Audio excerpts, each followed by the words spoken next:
Hey everybody, Josh Neighbors here, Locked On Big 12 podcast. Today is the 9th of January, 2023.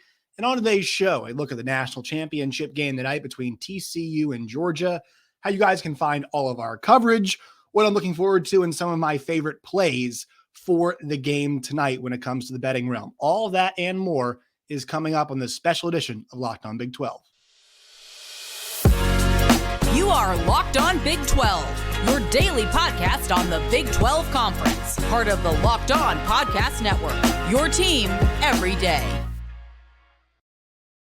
Once again, Locked On Big 12 podcast. I am your host, Josh Neighbors. We are brought to you all today by LinkedIn. If you're looking to hire or you're looking for a job, LinkedIn, best place to connect and find those qualified candidates or find that job that you've been looking for. Maybe that job finds you. All right, so obviously it's Championship Monday. Welcome to Championship Monday. If you guys have not subscribed to the channel yet, please do. We're going to have a post-game show tonight. We'll have that. Going to be doing a Twitter space tonight. Haven't really flirted with Twitter spaces, but going to do so tonight. 7:30, probably right around the kickoff. I will have a Twitter space, Locked On Big 12 Twitter space. I'm going to do it through my Twitter, at Josh Neighbors _. So make sure you guys are locked in there, but you guys come in, ask me questions, engage in the conversation, all that kind of stuff. So we'll start that around 7:30 because I'm not sure the game's going to kick off at 7:30 proper, but that's going to be happening. Follow us on Twitter at LO Big 12. Follow me at Josh Neighbors _. Find the show wherever you get your podcasts. Going to look at this game from a couple perspectives. Number one is some kind of like closing thoughts as we approach this game. Obviously, this is huge for the Big 12, right? It is massive for the Big 12 that they're playing, a team like TCU is going to be remain member, is going to be playing a powerhouse like Georgia. They've won a college ball playoff game. They've kind of bucked a lot of the narratives, bucked a lot of the trends. And normally speaking, the things like the blue chip ratio have held true, right? That you have to have a certain number of 4 and 5 stars to win a championship in modern college football. That stuff has held true. The Big 12 not being there has held true till now. But TCU is bucking a lot of these trends on their way to potentially to history, right? They've already made some history. Obviously that is the important storyline that we are covering this from. Georgia with a really obvious chance to, go back to back, something that's not done very often.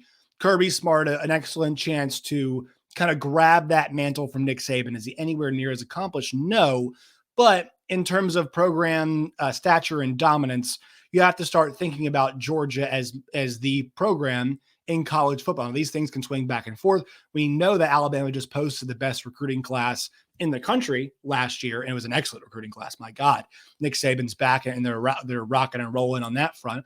But we know that as Texas A&M doesn't always guarantee results. Now, Nick Saban, more of a proven winner time in and time out than Jimbo Fisher. Both have national titles. Saban's got a lot more and has been a better coach recently than Jimbo has. That's an undisputable fact. So Georgia chasing that piece of history. You get to the quarterback battle, right? Stetson Bennett and also Max Duggan. Those two guys coming at this thing from clearly different angles, right? You think about Stetson Bennett. Similar storylines, but like different angles. Stetson Bennett is the guy that maybe nobody wanted, the wrong way to put it, but like not the guy that we thought would see leading this Georgia team, at least, right? A lot of talented guys have come and gone ahead of him. Some of them have fallen behind him, and Stetson Bennett grabbed the reins of this job and has not given it away. And I think a lot of people said Stetson should ride out in the sunset last year. There's a chance maybe he gets replaced, but as we've seen sometimes, and I'm not saying Oklahoma State and Georgia are comparable, but think about Oklahoma State, or rather Baylor, wanting to go with Blake Shapen because potentially that makes your offense a bit more dangerous, right? Some people would pitch it to you, hey, we have to go to a guy who's more capable because we think he expands the offense and allows us to do more, therefore making the team better as a whole, right? Gary Bohannon kind of held things down for Baylor last year, but they thought Blake Shapen gave them a chance to do more. Well, I can't tell you Gary Bohannon would have done as bad as Blake Shapen did this year, but that wasn't necessarily true for this team. Excuse me. And I think Kirby knows that with Stetson, it feels like for him and for this team that, yeah, there are more capable throwers to the football. There are more capable quarterbacks, more capable runners. But Stetson Bennett has developed into a guy that everybody obviously believes in. They all like him. He is old. And as we know, that matters a lot in college football. I am about to turn 26 in February. Stetson Bennett, I believe, is 25. So he and I are actually the same age currently. And I graduated college in 2019, December of 2019. I graduated college, right? This guy is, the same year old as I am. Technically, I guess like a year behind me in school. And, if he were to be in school, and he's still out there playing at 25 years old, October 29th, 1997. Point being, we were both born in the same year. We're both born in 97, still out there playing college football. That matters. That age and experience matters. And then Max Duggan comes at it from the other side of things, right? Another older guy, lost his job. And I'm not sure, obviously it's like the wrong choice, quote unquote. But I think from what we saw from Chandler Morris last year in that Baylor game, and obviously Garrett Riley and Sonny Dykes as talent evaluators, whatever they saw, we trust them a lot. Not saying the first decision was the wrong one, but I mean, Max Duggan, there have been times we've doubted how good of a player he is, right? The explosive offense last year, but struggles the intermediate stuff and really just how start and go fits and starts that offense was at times. Now, part of it had to do with Zach Evans being in and out and continuity and whatnot, but part of it had to do with Max Duggan not being a great quarterback. Then, takes the job. He's old. He's played a lot of games and just knew what to do with it. And the guys believed in him. The guys stuck with him. So we have these two quarterbacks arriving at this spot. And don't forget about Max's troubles with the heart issue identified. I'm somebody I've mentioned on the show. I had 2 open heart surgeries when I was younger. It's always been something, go to doctors, whatnot, health, all those things. But I always got a soft spot for people that have, have heart conditions. I'm all good to go. It seems like Max is all good to go, right? So 2 guys thriving, you always have a soft spot. I guess if you can sympathize with guys, empathize with guys, have been through similar situations that you have been through. So Max, to catch that, to have the surgery, to be back and all those doubts, for him to be here, tremendous, absolutely tremendous accomplishment for him to go all the way. And both those guys, I know we talk about the Georgia defense, but those 2 guys, it feels like it's going to come down to them tonight, because a lot of times it has. Stetson Bennett, it came down to him later in that Georgia game. He had to be good enough, of the Ohio State game, rather. Every single time TCU needed the score, it came down to Max Duggan operating, getting the guys going and making plays. And while it wasn't a great game, every single time the TCU offense needed to play, they got to play. The offense did it, they did their job. I know the defense scored 14 points, but the offense still put up, take 51 minus 14, so that's going to be 37. Offense helps you put up 37 points in against one of the best defenses in the country. The quarterback can take a lot of, take some credit for that, right? So, and once again, Stetson came down to him in the Alabama game last year, made 2 critical throws in the championship game, a couple awesome throws, and got the job done. And so those 2 guys are going to be huge focus pieces tonight, huge parts of the storyline. It's going to be great to see those guys, obviously, here in the championship game. So doubt for these guys, right? Guys like Bryce Young and CJ Stroud, not here. Pretty cool storyline, right? Sonny Dykes, obviously, storyline with him. Maybe a nomad is the wrong term, but a wanderer for certain, somewhat in his coaching career. We know the ties to Mike Leach. We know those ties, obviously, to Hal Mumme and his dad, Spike Dykes, and obviously Garrett Riley comes along, and all the way that this offense works and defense works. There's a lot of ties with kind of Texas high school football, which feels like it's really the true roots of the Big 12 and whatnot. And this is kind of where you get back to the, can these guys buck the great trend of having as many 4 and 5 stars as the rest of your roster? Well, they don't, but they've developed these guys to a point that in this season, where I feel like the top teams are down a little bit, TCU is taking advantage. And they are, I think, from a collective standpoint, that's maybe the best collective team in the country when it comes or maybe most impressive is the right term, right? I have been most impressed, I think, with any team in the country. I think a lot of people have agreed with you on this, considering where their talent level is, which is, substantial, but not as substantial as Georgia or as Michigan or as Ohio State. The fact that they're getting as much out of this group, the fact that they've won as many close games, that they have had guys thrive in big spots, the defense seems to make plays whenever it needs to. And I'd even extend that to the game they lost against Kansas State, right? Their defense got pushed around a little bit, but the defense made enough plays and actually gave them the ball back with a chance to win that football game in regulation. Defense might have given it up some last week, but they were good enough in that game, to score twice, right? So kind of whatever you need, whenever you've needed it TCU has given it. And that is the mark of a great team. While Georgia is more talented, TCU has had that mark of a great team all year. And so that's what really going into this game, like I'm thinking about this, and I'm rooting for TCU. I'm pulling for them. I really want them to win. It would be great for the league, obviously. And that is where I'm at. But I think the one thing that I'm upset about the most, and I hope we all enjoy the most, is like, I really would love to watch this group play as much as possible. And we're going to get one more game of this. And the fact that these guys have now taken it to a 15th game, that we get to see this group of gritty and talent and guys who overcome and hard hitters and speedsters and potential first round draft picks and former Navy lacrosse players and all of these guys coming together one more time to play. I'm going to miss this group. I'm going to miss this group like crazy. It's been so much fun to watch. And, as it's transitioned from I think in the middle of the season, a lot of talk about TCU in relation to the rest of the league, right? Could they win the league? Could they run the table? And once it turned to the could they run the table thing, it kind of became TCU as the Big 12 proxy and TCU against everybody else, right? The Big 12 against everybody else. And so at that point, it was hard for me as somebody who wants this league to succeed, not to throw my full weight behind TCU as an observer, right? The Baylor game, is like, well, at least Baylor's going to get this moment. But when TCU got the ball back with the first chance to score and didn't get the two, I was pulling like crazy for them to get the stop. Also financial reasons too. I had TCU money line in that game too.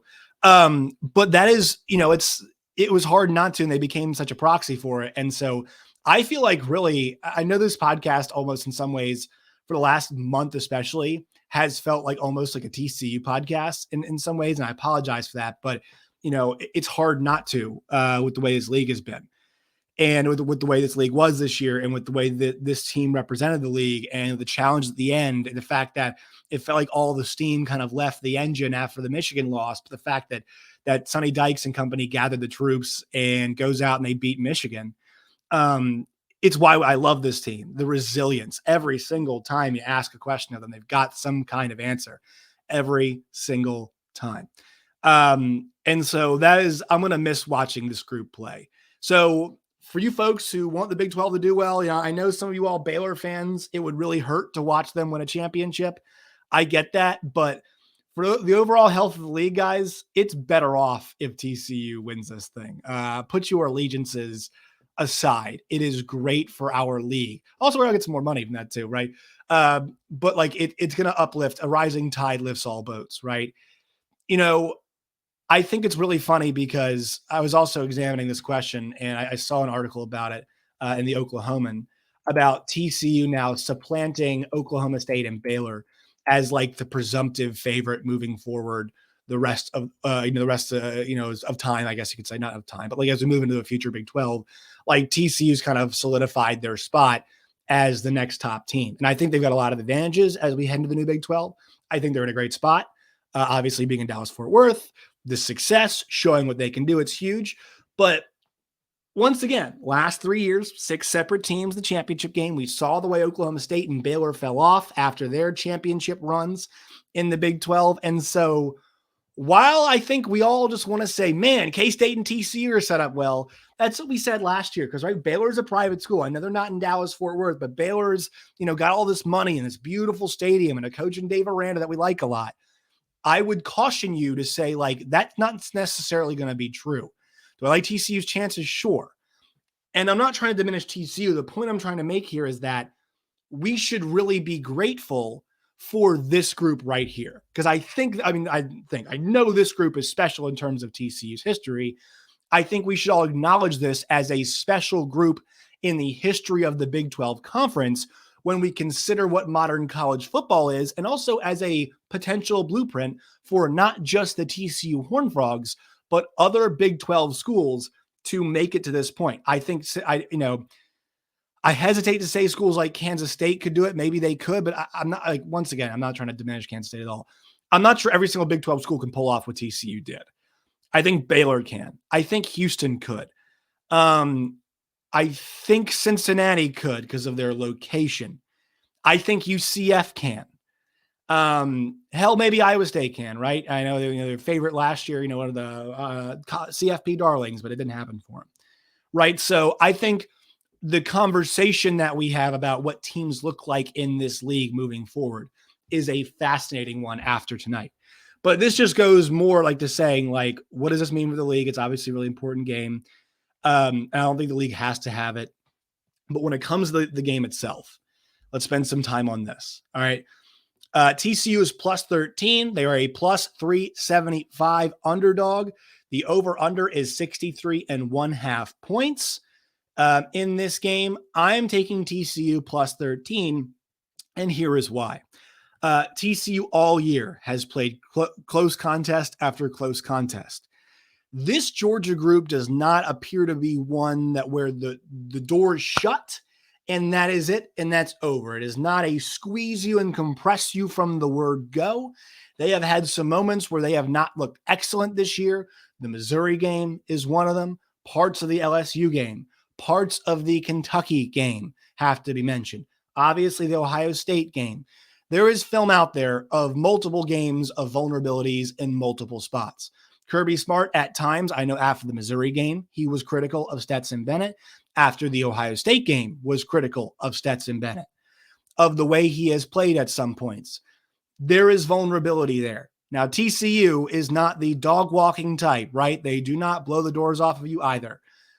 But when it's nut cutting time, as they say, pardon the kind of expressive term there, nobody is better than Sonny Dykes' group more often than not. Georgia's been excellent too. They haven't had as many harrowing moments, I would say, this year. Obviously, the Ohio State game withstanding, but there's not as many harrowing moments as the Horned Frogs have, right? You go back to Kansas and you go back to Oklahoma State and you go back to the early part of the first Kansas State game and you go back to the Texas game when Max Duggan drops the ball. And the end of the game, you're like, oh my God, TCU needs a first down. The Baylor game, obviously, the Texas Tech game in the fourth quarter, the West Virginia game was close, right? You guys are getting my drift here. The Michigan game, obviously, I think we've almost mentioned double the amount right there of harrowing moments, I guess you could say, compared to what the Georgia Bulldogs have gone through. So I think TCU plays close games because that's what TCU does. All right, so I'm taking TCU plus the 13. Don't really have a good feel on the over-under. I guess I would go under. Like, I guess that's my feeling is on the under on this. That's where I would go. Some other plays that I like, 3 straight scores by either team is minus 264 to the yes. I think a no plus 190 could be something interesting there. Sure, it's ebbs and flows, I guess. Yes. But I don't feel like that's necessarily where I'm going. Once again, these are all brought to you by our friends at BetOnline and betonline.net. Interesting. Any team to score 40 points, the over is yes, minus 103 to no. Once again, like maybe I'm kind of leaning no in this. I don't know. Title games end up being weird sometimes with things like this. They've got player props. So Max Duggan pass completions is over under 20. Stetson Bennett also over under 20. Just to tell you guys what the action is potentially. Max Duggan passing TDs over 1.5 is minus 121. Under is minus 108. Stetson Bennett, the over 1.5 is minus 244. The under is 1.5. Passing yards in this category. Stetson Bennett, 275.5. Max Duggan, 245.5. Kind of like the over there for Max Duggan. Receptions. Let's see. You can go with Adonai Mitchell. He came back last game for Georgia. It was him who came back. Smith came back. Over 3.5 is plus 110. Under is minus 143. Brock Bowers over under 5.5, 4.5. Especially if we don't have a Darnell Washington sighting, I think it's definitely a place you want to go. Quentin Johnson over under 150 or over to 4.5 is 157. The under is plus 120 at that point. So there are a bunch of props you guys can go and do here. They do have some head-to-heads. Most pass completions, Duggan versus Bennett is pretty much a dead heat. I would go Bennett, I think, because they complete more passes, I guess. I don't know. These are all really great props. Passing yards, I might go Duggan plus 138. He's the lower man on this totem pole. Most passing TDs, Duggan plus 135 could be something interesting. More receiving yards, Brock Bowers versus Tay Barber. This one's juiced at minus 334. Most receiving yards, Brock Bowers versus Quentin Johnston. Obviously, I like Quentin Johnston there at minus 189. Excuse me. Most receiving yards, Lad McConkey or Darius Davis.